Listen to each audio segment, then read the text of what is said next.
துக்கம் சேர்த்தியது ஒரு கை. மற்றொரு கை இடுப்பிலே இவ்வாறு ஊன்றி இருக்கிறது. அது அவருடைய கம்பீரத்தை காண்பிக்கிறது. ஒரு கை ஞானத்தை காண்பிக்கிறது. அடுத்த கை கம்பீரத்தை காண்பிக்கிறது. 3வது திருக்கரம் என்ன செய்கிறது?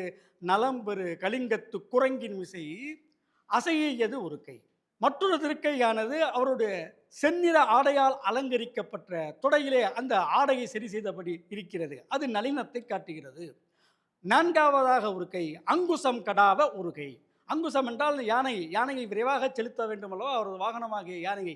அதற்கு அங்குசத்தின் மூலம் செலுத்துவதற்காக இருக்கக்கூடியது ஒரு கை. அந்த அங்குசம் ஏன்? மனதுதான் இங்கு யானையாக வர்ணிக்கப்படுகிறது. நமது மனமானது வெறிபிடித்த ஒரு யானை. கட்டுக்கடங்காது. அதை கட்டுப்படுத்த வேண்டுமென்றால் அங்குசம் வேண்டும். இல்லையா? அந்த அங்குசம் தான் இறைவன் மீதான பக்தி. அதை நமது குறிப்பால் உணர்த்துகிறார். முருகப்பெருமான் அங்குசத்தை வைத்திருக்கிறார் என்பதை சொல்லும் பொழுது, நாம் பெருமை பெற வேண்டுமென்றால், முக்தி நிலையை அடைய வேண்டுமென்றால், நன்மையை அடைய வேண்டுமென்றால், இறைவனை அறிந்து கொள்ள வேண்டுமென்றால், கட்டுப்பாடு வேண்டும், உறுதிப்பாடு வேண்டும், வைராக்கியம் வேண்டும். நமது மதம் பிடித்த நமது மன யானையை கட்டுப்படுத்த வேண்டும் என்பதை இங்கு குறிப்பால் உணர்த்துகிறார். அடுத்து இருகை ஐயிரு வட்டமோடு எக்கு வலம் திரிப்ப. ஐயிரு வட்டம். ஐ என்றால் வியப்பு சொல் இங்கு. இரு என்றால் கரிய பெரிய. வட்டமோடு என்று சொன்னால் பெரிய கரிய கேடயத்தை ஒரு கை பிடித்திருக்கிறது.